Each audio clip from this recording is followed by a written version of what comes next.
Bonjour et bienvenue dans cette toute première vidéo de Parents du XXIe siècle. Je suis Magali et j'ai le plaisir d'accueillir aujourd'hui Géraldine Baron.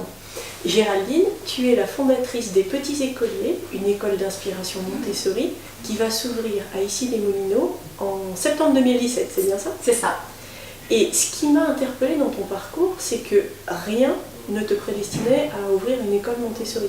Tu as longtemps été cadre en entreprise, tu étais un parent qui faisait confiance à l'école traditionnelle. Qu'est-ce qui t'a décidé à te lancer? Alors, j'ai toujours été relativement sensible au rôle de l'éducation à l'école, puisque ma maman était enseignante. Quand moi-même je suis devenue maman et qu'effectivement mes enfants sont rentrés à l'école publique, j'ai réalisé que chaque année, en tant que parent, on subissait le choix pédagogique qui était fait par l'enseignante, et que ce choix pédagogique était fait non pas en tenant compte d'une certaine continuité par rapport à l'année précédente pour l'enfant, ni nécessairement en tenant compte du rythme et du besoin individuel de chaque enfant. Donc c'est un peu la loterie. C'était une sorte de loterie à laquelle on s'exposait chaque année, sans continuité et sans prise en compte du réel besoin de l'enfant. Mais ce manque de continuité, ce manque de respect et ce manque de connaissance du développement de l'enfant m'a semblé être à la fois un non-sens, mais même plus qu'un non-sens. Dans le cadre de mes enfants, ça a éveillé une colère en moi. Et là, je me suis dit, mais comment peut-on choisir une pédagogie sans en amont s'intéresser ou peu à la façon dont se développe le cerveau d'un enfant de 0 à 6 ans. Et donc face à cette colère, j'ai décidé de mettre mes compétences au profit de la création d'une école, d'un accueil des enfants de 3 à 6 ans qui, par sa connaissance du développement du cerveau de l'enfant, particulièrement de 3 à 6 ans, mettrait en œuvre une pédagogie adaptée au rythme individuel de chaque enfant. Et alors, parmi toutes les pédagogies dites actives, qu'est-ce qui t'a décidé à choisir la pédagogie Montessori plutôt qu'une autre? Tout simplement parce que la pédagogie de Maria Montessori, les principes édictés par Maria Montessori, parce qu'elle a passé des heures et des années à observer les enfants, sont extrêmement respectueux du rythme individuel de développement de chaque enfant. Et restent pertinents aujourd'hui? Ils sont absolument pertinents. Les enfants de 1900 sont toujours les mêmes enfants en 2017, c'est-à-dire qu'ils se développent toujours à travers des grandes périodes qui sont dites des périodes sensibles, qui sont des périodes propices aux apprentissages. Et on se rend compte que quand l'enfant choisit de faire telle ou telle activité et quand on le laisse faire seul et se tromper, on se rend compte que c'est d'autant plus propice aux apprentissages. Et alors tu dis, et tu y tiens, que c'est une école d'inspiration Montessori. Est-ce que ça veut dire que la pédagogie, l'école va être ouverte à d'autres influences? Alors oui, c'est-à-dire que si les enfants sont toujours les mêmes enfants, sont toujours les mêmes êtres, il n'empêche qu'aujourd'hui on a un devoir en tant qu'équipe éducative qui est de les préparer au monde de demain. Et le monde de demain de 2017 n'est pas le même que celui de 1900. C'est bien toute la préoccupation de parents du XXIe siècle. Absolument. Et c'est à ce titre que nous sommes d'inspiration Montessori, donc on applique les principes édictés par Maria Montessori, mais on participe aussi à la sensibilisation de ces futurs adultes à des problématiques qui nous semblent clés. Les problématiques, c'est quoi? C'est la gestion de l'environnement, l'amour de la nature et la protection de l'environnement.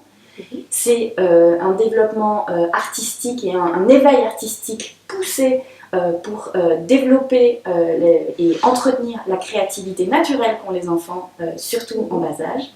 Et enfin, c'est un éveil à l'anglais parce qu'aujourd'hui, pour être ouvert au monde de demain, il faut savoir parler anglais. Ok, donc du Montessori, mais adapté au monde d'aujourd'hui et même au monde de demain que vont connaître nos enfants. Exactement. Et alors, ce qui a suscité ma curiosité, c'est que à côté de la direction et des enseignants, tu as prévu une structure assez originale qui est un comité pédagogique. Tu peux nous en dire plus? Oui, absolument.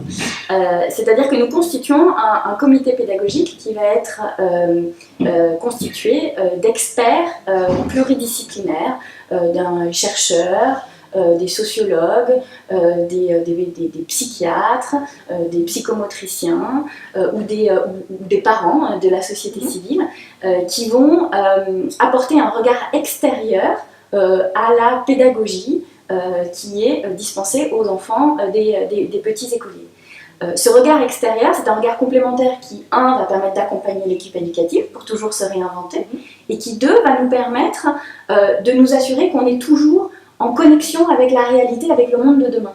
D'accord, donc on s'interdit de se mettre dans une routine qui soit bien confortable pour les adultes. Exactement. C'est-à-dire qu'on ne peut pas figer une pédagogie. On doit aux enfants d'être toujours en train de se réinventer et d'être toujours en train de l'améliorer. Je pense que c'est un minimum que l'on doit en tant que parent. Bien d'accord avec ça. Et à propos des parents, comment est-ce que tu envisages leur rôle? Quelle place est-ce qu'ils vont avoir dans les petits écoliers? Alors, les parents, ils ont un rôle absolument essentiel. C'est une relation à trois. L'équipe éducative, les parents et les enfants. Pourquoi? Parce que, les parents sont quand même les principaux éducateurs de leurs enfants. On est bien d'accord. Donc ensuite, à travers un objectif et un cadre commun que l'on matérialise à travers une charte, qui sera la charte des petits écoliers, nous organiserons pour avoir une communication fluide et régulière avec les parents. Donc ça veut dire que les parents vont signer cette charte et ils s'engagent à s'inscrire dans cet esprit-là, c'est ça? Absolument. C'est une démarche de la part des parents de venir inscrire leurs enfants aux petits écoliers, et donc dans le cadre de cette démarche, ils adhèrent à la charte. Ensuite, nous, en tant que structure d'accueil et école, nous nous engageons à mettre en place une communication fluide. Et cette communication fluide, ça passe par tout ce qui est relatif à la nature humaine, c'est-à-dire des moments clés de partage où les parents racontent des petites choses qui semblent peut-être anodines, qui se sont passées la veille au soir ou le week-end précédent, mais qui peut-être nous permettent de mettre en perspective le développement ou la vie à l'école des enfants. Et nous, en échange aussi, nous nous engageons à raconter ce qui nous semble important ou même peut-être un petit peu anodin, de la vie à l'école aux parents.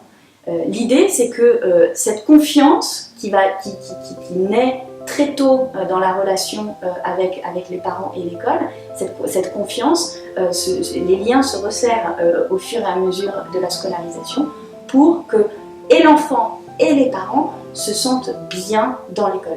D'accord, donc on fait tomber la muraille de Chine entre les parents et l'école. On travaille à trois. C'est un travail d'équipe pour une coéducation. Un grand merci Géraldine. Je rappelle donc le nom de cette école qui va s'ouvrir bientôt, les petits écoliers à Issy-les-Moulineaux. Et si vous avez aimé cette vidéo, je vous invite à la partager sur Facebook ou sur YouTube. À bientôt. Au revoir.